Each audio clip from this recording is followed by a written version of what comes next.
Alright, welcome back to 2B2T, everybody. We're continuing our journey. Whoops.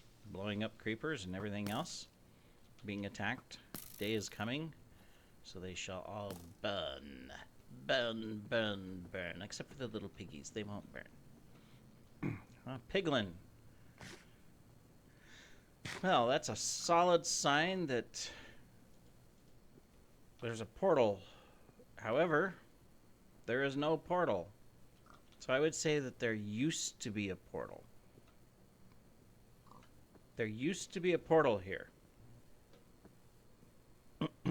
Either that, or that zombie piglin has traveled a long distance, but there's no portal within range.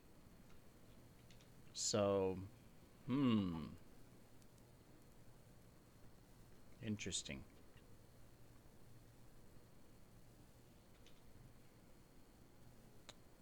Very interesting. There's some blocks up there where someone came through and used some netherrack. Doesn't look like any bases. That reminds me, what's my render range on? I had turned it down because of my internet issues.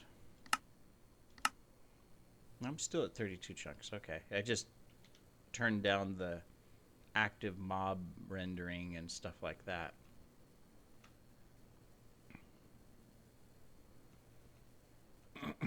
Well, so I took a look at where we're at. We are at 180,000 blocks out south, and then around a little over 80,000 blocks to the east. So we're making good progress. A little over 300,000 blocks to go if we're going to get to the 500K mark. I still want to do it. So I am going to try to do what I could do best. I am going to, do a few things, though. So, for example, this episode, we're going to do a little flying. We'll try to save our rockets as much as possible, so we'll just do long, slow coasts. See if anything pops up on the radar, as it says, so to speak. We'll pop up into the air. And then do another nice long glide. I don't want to put on the pitch 40 or anything because that makes it impossible. Uh-oh. This is what I was afraid of, connection-wise. Kind of got to be careful. Get that glitch sometimes. The past couple days I've had that little glitch to where when I'm flying, even on my main accounts, and it's like I just drop from the sky all of a sudden. So I got to be careful. I don't want to... I haven't set a bed in quite some time.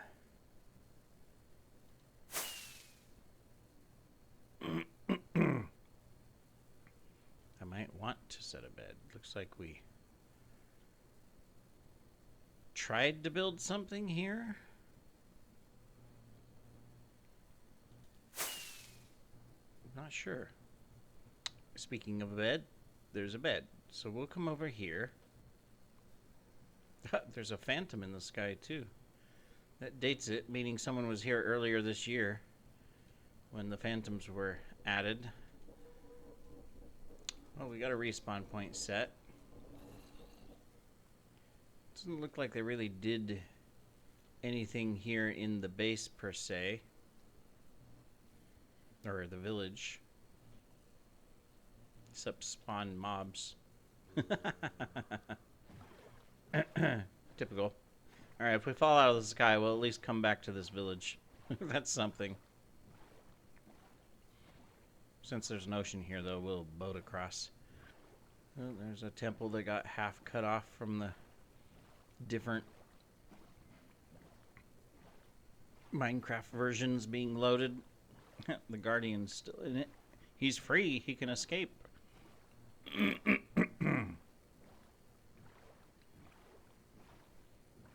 Sponges. Sponges. Oh.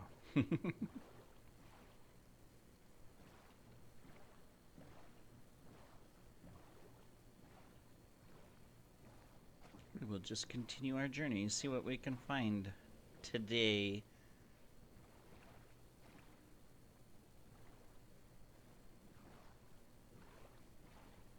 Double dungeons? Maybe. Or a mine shaft. It could be a mine shaft. Well, hello, Mr. Trader. Sorry. I don't have anything to trade, so I'm moving on. You'll have to look for the next traveler that comes through. Whenever that might be. It might be 4 or 5 years, to be honest. Probably don't get much business in this region.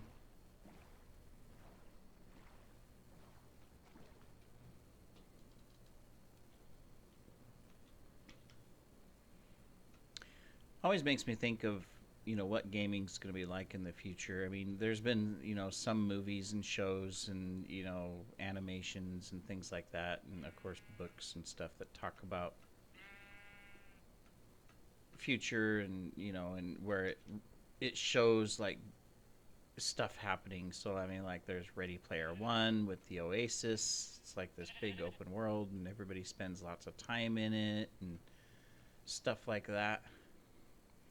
And that one even had a Minecraft in it, a Minecraft world, which was kind of cute. But it does make you wonder, how will games continue to transform? They've come a long ways, obviously. Between your mobile games and your console games, and then of course your PC games, and then we have virtual games as well. That you can play on the Apple iWare or the Oculus devices or the other devices that are out there. So it's curious to wonder, like, if I went 10 years into the future right now and looked at 2B2T, would 2B2T still be here? What would be the format that it would be played in? Would it just still be played on PCs primarily, and by that time will have Minecraft finally updated to a higher pixel instead of the 16 by 16? Will they finally go to 32 by 32 or 64 by 64? Which you can do now if you just add your texture packs, that allow that. With the innovations of, your average basic PC getting faster and faster and faster, will that be something that changes and adjusts? Will 2B2T even be here in 10 years? Will Minecraft still be a popular thing? Or will something else have come along that, replaced it because it's better, it's more exciting? I mean, there's a lot of Minecraft-like games out there. I mean, Minecraft was a game changer when you think about it. Because before Minecraft, finding any type of a game that had, like, an unlimited open world was very rare. Very far in between. There were games with some large worlds that you could do a lot, and there were games where you could, like, build things. I mean, there were the sim games, City Sims, and things like that. Sid Meier's games, as an example. But Minecraft definitely changed the way games are built, and then opened up that whole new level of play type. And today you see a lot of that, and you even see your mainstream games that even your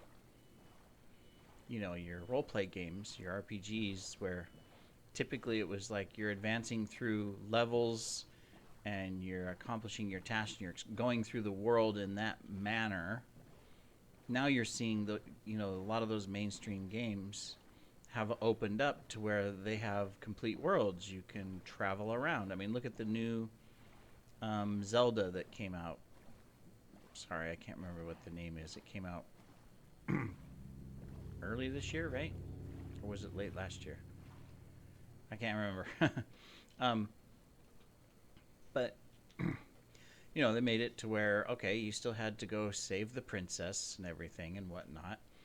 The typical Zelda type quest.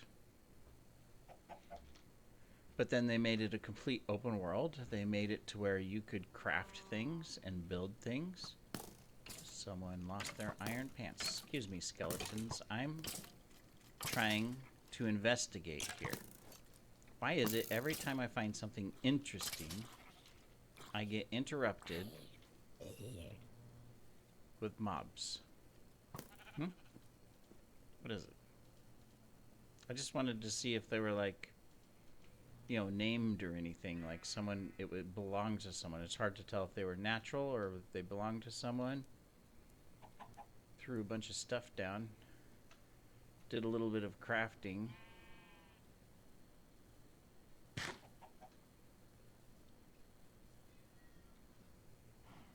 Put down an ender chest. Guess that's about it though. Came through and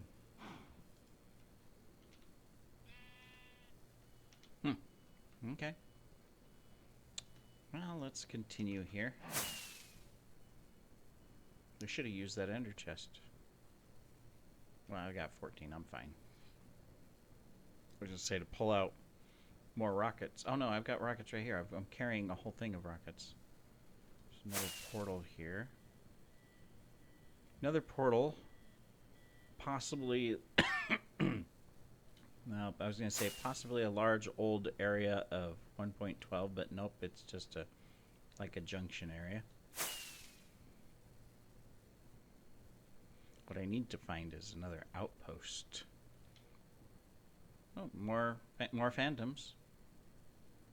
I was kind of hoping to find...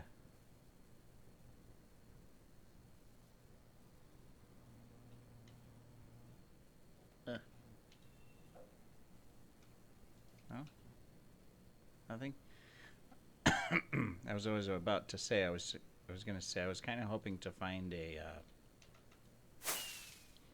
phantom near my base at night that I could capture and get it inside, you know, put it, encase it in glass and protect it so it can't burn, and name it and whatnot. Since they're kind of a relic, you can find them in the end, but that's it.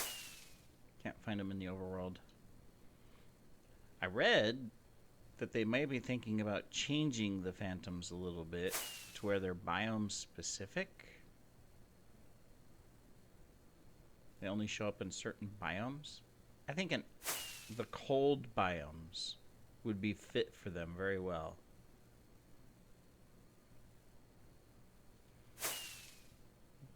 Where you've got the snowy plains and the ice mountains. I think a phantom would fit really well in those biomes if they were to limit it. And then keep it the way it is where it'll attack you at night and stuff. Not because you didn't sleep, but just make it to where naturally it's just gonna be aggressive towards you. I think that's what people hated the most about phantoms. It wasn't that they were just there or that they attack you or anything. I think it was because of the sleep mechanic.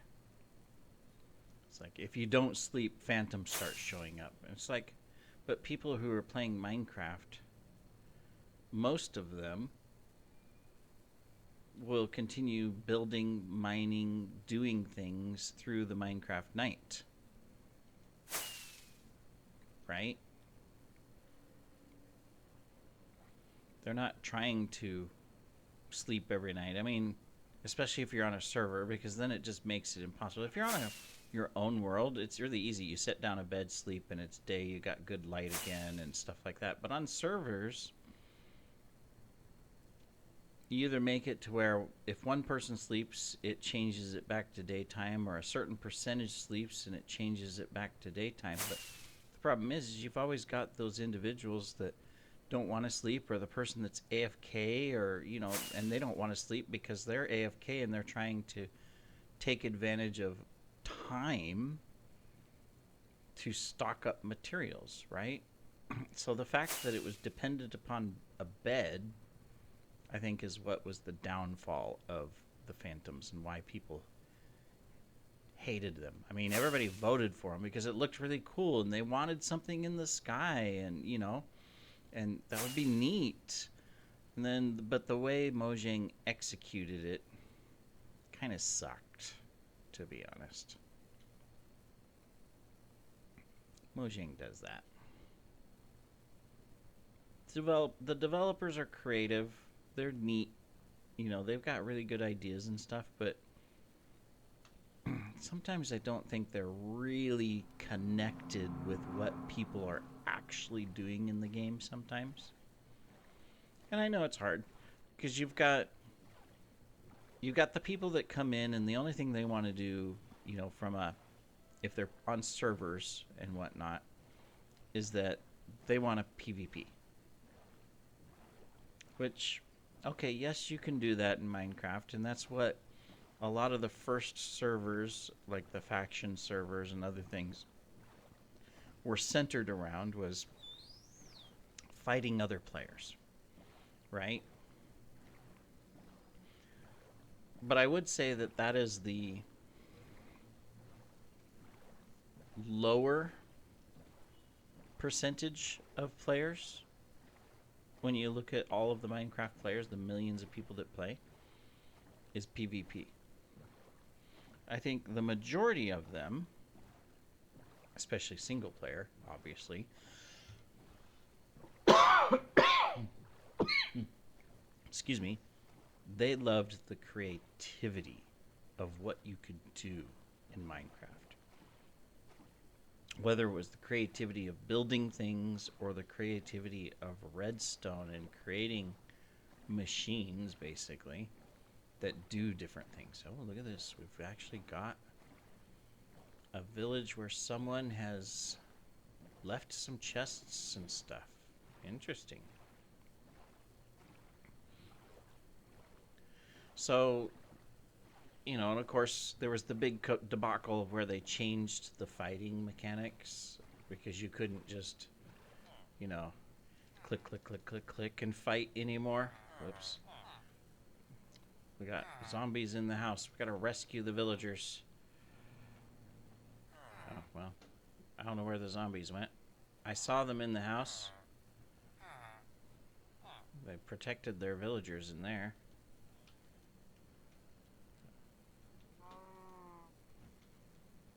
We'll get to the blocked off house and stuff in a minute. We're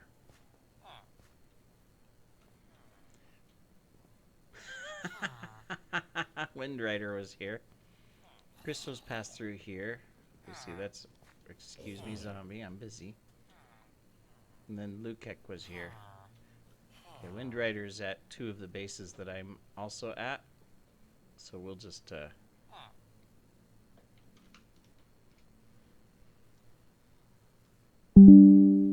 pass him a quick little note here in Discord.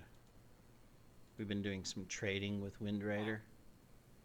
Appreciate the support. There we go. Think.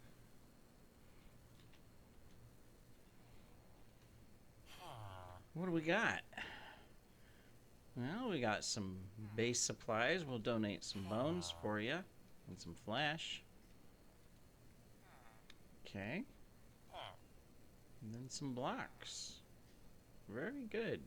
Very good. Here, we'll give you some extra food, too.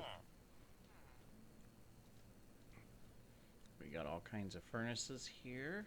Just a little setup. I'm assuming from...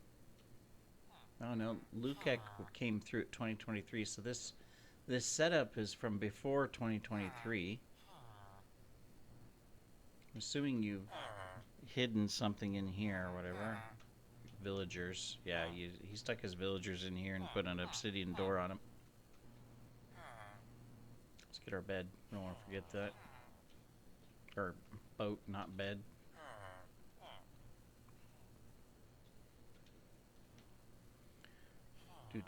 Little hidden. Got your diamonds down here in the hole. Got some farming going on. Trying to create a villager farm. Or maybe it was supposed to be a breeding pit, maybe? Or a breeder farm, possibly. Cool. Who knows whose it was? Obviously, they moved on, or that's the end of their 2B2T journey. I mean, there's a lot of that happens on 2B2T, right?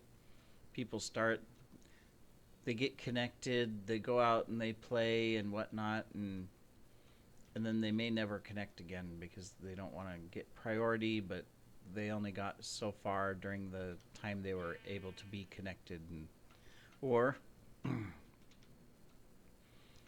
they did get priority, and so they play for the 30 days, but then they can't get priority again. Can't afford it, parents won't get it for them, whatever it might be, or they just didn't feel it was worth it, which is a possibility. And so that's the end of their journey. And then some of them, it's like that's how they got started, and then later you find out that that person now has massive stashes and giant bases and all kinds of stuff. I'm going to fly over this. We've been flying most of this episode here and there, so we'll continue. We still got some durability on our Elytra. We'll definitely have to look for a place to repair our Elytra. Either a zombie spawner or something or whatever, or preferably a pillager outpost.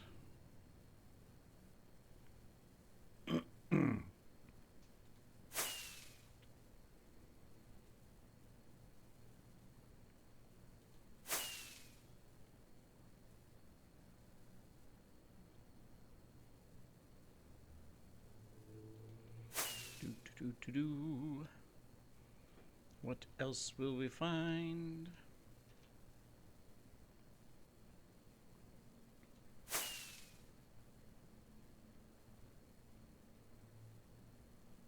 Probably nothing. Not true. We'll find something.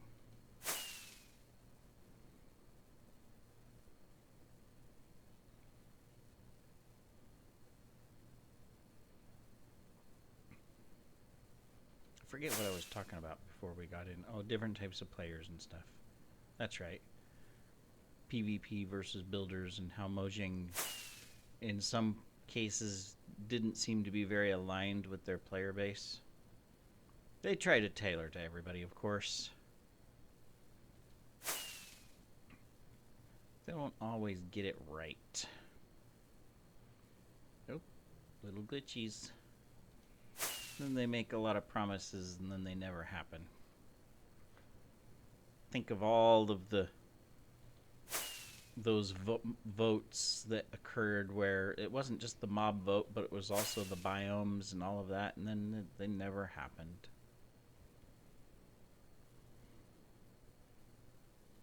Disappointing, because some of them were really neat and would have been really nice.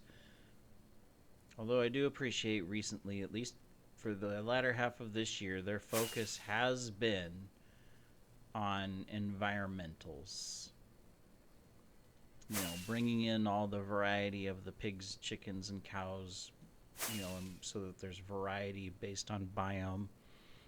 Bringing in sounds, bringing in the new textures, you know, of water and stuff like that. The texture default texture pack itself kind of improving in some for the environmentals.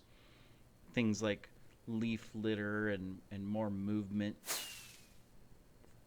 Sideways logs in the forests, you know, with mushrooms growing on them like a fallen tree. I mean, I do appreciate that they've made that move this year. And with the Copper Age, you know, filling some gaps that have been there for a long time since copper came out. It's like every other metal that came out came with armors and tools and weapons and stuff like that, and unique things, and copper, nothing. And then it took a long time before they even added like copper bulbs and stuff like that. And now they're finally finishing it out to where you've got pretty much anything you can build in iron, you can build in copper. Plus, because you have copper chests, there should be iron chests too, honestly. That are a little tougher than wood, so that like if a creeper shows up or something, you know, it just doesn't automatically blow up the chest because it's an iron chest. It's a little bit stronger type of thing, right? Okay, well, I think we're done with flying until I can repair my thing. So, too bad we didn't find a shulk of XP when we found all those shulks of rockets, right? That would have been useful. That's where my next iteration of this series will change. We'll stock ourselves up. We'll have elytras, we'll have XP, we'll have rockets. Those will be the primary things to do, and a couple kits and apples and stuff. And we're just gonna, like I said in the last episode, if you were able to catch it, we're gonna be flying around loops, well, squares, around spawn at different distances, and just slowly go out further and further and further and further as we complete the circles or the squares. Say circles, but it's actually a square that we're going to be flying. And then just stopping and looking at all the different bases, checking all the different, you know, droppers and dispensers and hoppers and things like that, looking for the loot, right? The little stashes. Although, according to my teammates that have been base hunting and stash hunting, it's becoming harder and harder to actually find anything, close or far. I mean, there's the base hunters that travel out long trails and they still find stuff. They find bases and whatnot, but no, doesn't seem like any major stashes. I mean, earlier this year, you know, when I had Woody and Mac and Winter and Rather Miffed, you know, all join, and Octator, you know, they all joined, you know, Fusionia, and they were all very active at the time. Most of them were doing base hunting and stuff, and you know, they found all kinds of stashes, major stashes, including large store stashes. And that's where we got a lot of our wealth from originally. We lost it all when the base fell, and then later when our second base got raided and we hadn't secured our items and stashes, and you know, we were learning. Some of them had been playing a long time, but they really hadn't ever associated themselves with a base or anything, so none of us knew. And hardly any of us used like Zero's map like I have now, to where we could see trails or understood the mechanics of how to hide your trails and things like that. I mean, we thought we were doing good with what we were doing, you know. I mean, true noobs from that standpoint. But they found really good stashes. The last 6 months, maybe 10 dubs worth of just stuff, and most of it is usually just rockets, is all that's been found. It's just not much. So it hasn't been very successful in the stash hunting. Woody gave up, or no, not gave up, but he decided he needed a break. So he's doing some building right now instead of stash hunting, because he just hasn't found anything, and he's just getting bored because he's going for millions and millions of blocks on trails and finding absolutely nothing. You know, I can relate to that. So he's doing some building, but that's where, as a team, we've grown. Now, a lot of the team members right now are not very active. In fact, Woody and Mac are the only two that I see on a regular basis. Everybody else has been busy with life, new jobs and moving and school and different things like that. And so there hasn't been a lot of activity with our group, and that's perfectly okay. They're still members. They're still welcome to come when they have time, and I'm sure at some point they will. And there'll be a home for them, you know. That's That's the good thing. There'll be a home for them. And we're working on getting some new members. We've recently added an individual. He's been doing some builds at the farm base, and then he was doing a build at the anniversary base, but right now he doesn't have priority, so he hasn't been able to get on. And that's understandable too. If I had lots more money, I would just buy priority for people, and occasionally I might be able to do things like that. But I'm already paying more than I should a month on Minecraft, $80 a month just for priority on 4 accounts. Yeah, I mean I can afford it, but still, that's a large chunk, especially when your earnings on YouTube are only about $20 a month. We're not quite paying for ourselves. And then there's other things too that I'm paying for. I mean, my Wondershare subscription that I do my video editing and rendering on, just renewed. So that's $100 a year. So truly, if we wanted to make my videos self-sufficient, they would have to pay for, like that type of subscription for editing and stuff. They would have to pay for the, subscriptions I have for priority. And then they would have to pay for my internet, too. At the very minimum.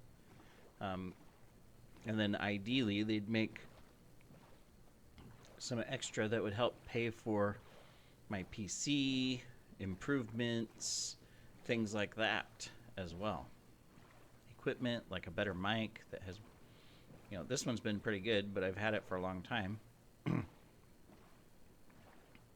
Wouldn't hurt to get some better. I mean, I recently upgraded my computer. I'm very happy with what I did with my computer. It's not, top line or anything like that, but I mean, it has what it needs, and it does very well. I can run like the 4 Minecraft accounts simultaneously with no issues at all from a standpoint of the performance. It's barely even registering that I'm doing anything on the computer. And I can run high performance games as well outside of Minecraft and do other things. So we already upgraded that. But there's other things I'd like to do. One day, gotta continue getting more viewers.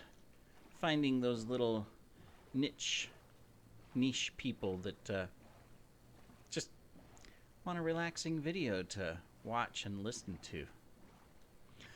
Alright, well, we found the little base that someone left behind, and Wind Rider's sign that he had visited that base at one point, which was kind of cool because it's someone I, have been trading with and actively doing things with. So that's cool. Always neat.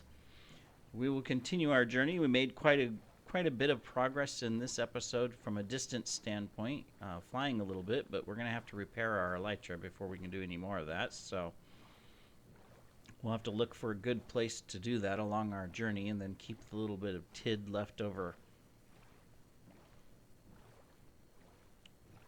durability for emergency escape for now. But we are getting into the range where I should start seeing pillager towers. And so if I can find a pillager tower, it'll only take about 10 minutes of fighting off some pillagers to repair my elytra. So that's the fastest way to do it. I mean, I could dig down to any of these spawners and repair there as well, but it's still slower. But if we have to, that's what we'll do.